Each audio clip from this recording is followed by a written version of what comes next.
3 تا راز مخفی دیوونه کننده توی گوگل که گیمرها حتما باید ببینن. اگر تو هم مثل من فکر می‌کردی گوگل فقط واسه سرچ کردنه، خب اشتباه می‌کردی. منم همین فکر رو می‌کردم تا با این 3 تا راز مخفی گوگل آشنا شدم. بخش اول، ماینکرافت و گوگل.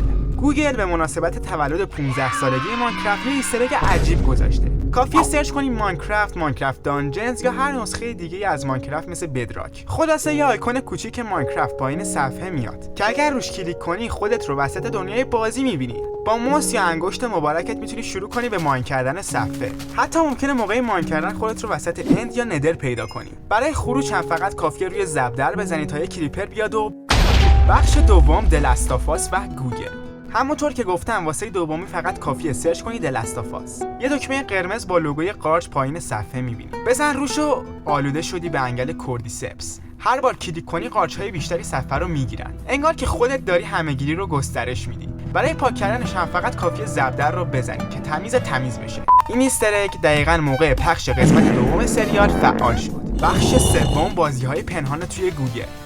و اما یه سری بازی کلاسیک قایم شده توی خود گوگل که کمتر کسی میدونه. اولی پکمن. این عبارت رو سرچش کن تا یه نسخه قابل بازی از پکمن بالا بیاد، با همون صدا و افکت‌های قدیمی و باحال و نوستالژیک. واقعا من با اینه که خیلی حال کردم. دومی هم آتاری بریک اوته.